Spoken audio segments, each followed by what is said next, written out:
I used to look out the rusted iron bars of my window and dream about being a bird.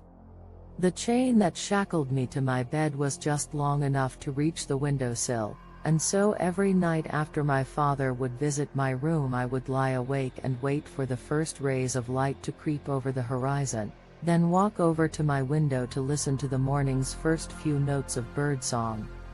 Their melodies were so beautiful, I knew that they must have been singing about places far away and wonderful, about sailing on the wind through endless blue skies, looking down at the treetops that dotted the land below. Then, one morning as I lay in bed, something impossible happened. I had fallen asleep the night before, and would have missed my morning birdsong but for a tapping on my window. I rubbed the sleep out of my eyes and sat up to see a crow sitting outside on the sill, tapping my window with his beak. I crept over to the window and smiled at the bird. "Hello, Mr. Crow," I said.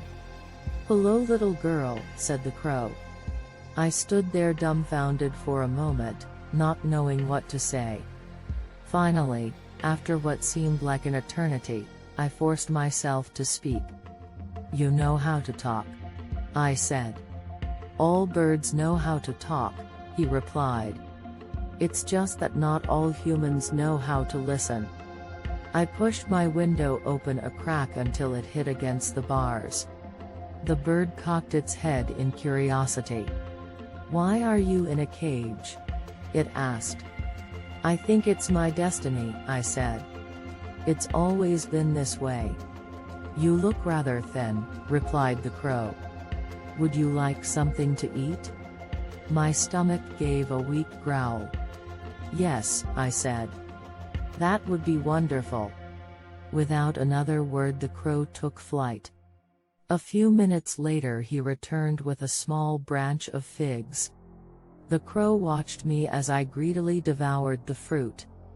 After I had finished he stared at me for a moment before speaking again. "I didn't know they put people in cages," he said. "Do you think they mistook you for a bird?" "I don't think so, Mr. Crow," I said. We whiled away the rest of that day talking. The crow told me all about what it was like to fly, how there was no better feeling in the world. He told me about the faraway lands he had visited when he was a young bird and could still make the journey north with the changing of the seasons.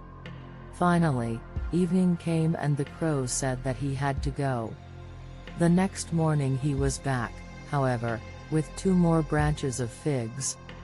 I thanked him for his generosity, and we talked another day away. That day he even sang me a song. He didn't have a voice for singing, but I thought his song was beautiful anyway. We passed the entire fall that way, and the bird's visits became the only bright spot in my life. He brought me not only figs, but cherries and walnuts too, anything small enough for him to carry. Soon, however, winter came, and with it the frosts that destroyed the figs and cherries that the crow had used to bring me. His gifts became fewer and fewer, and I could tell from his tired voice that he was flying farther and farther away to get them. One morning, when the first snows of winter had fallen, the crow asked me a question. "What would you do to leave this place?" he asked, cocking his head to the side. I thought for a moment, but I wasn't sure how to answer. Finally, I told the truth. "I would do anything to leave this place," I said. "Anything at all." The crow solemnly nodded and said, "The frost isn't the only thing that winter brings." He flapped his wings once and jumped from the windowsill, and I didn't see him for 3 days. I began to fall into a deep depression. Every morning I would still listen to the birdsong, but it sounded forlorn and empty without my friend there to listen with me. The morning after the 3rd day my crow friend returned. It was so beautiful that day, the sun had come out from behind the clouds to melt the snow, one of the last green days before winter came in earnest.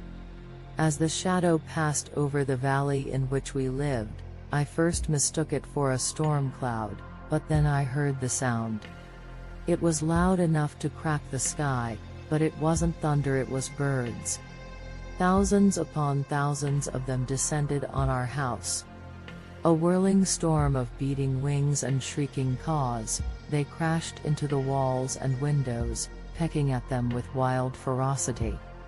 The house shook under their assault, and their calls were so loud that I didn't even hear the windows breaking.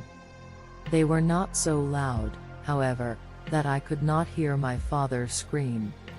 It was over in a matter of minutes, and the key to my shackles slipped under the door.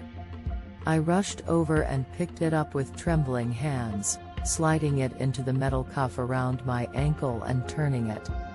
The cuff came loose with a heavy click, and for the first time I was free. The key to the door slipped under the jamb as well, and I opened the door to the rest of the house. The place had been all but destroyed. There was splintered wood and broken glass everywhere, and in the center of the living room was what remained of my father, a pile of blood-stained feathers. The birds had all flown off, but Mr. Crow sat on top of the living room fireplace, regarding me with a curious look. "Now you can fly free, little girl," he said. "No more cages for you." "Thank you, Mr. Crow," I said. "Will you come with me?" Mr. Crow shook his head. "I am an old bird," he said, "and my journey is coming to a close. But yours is just beginning." Mr. Crow flapped his wings and took flight, and I never saw him again.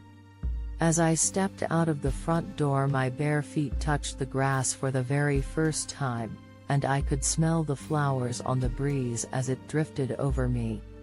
At that moment, though my feet were firmly on the ground, my heart was soaring through endless blue sky, far above the world that I had left behind. I still wake up every morning to hear the birds sing, and when the first few notes break the silence of the early dawn, I think of Mr. Crow and smile.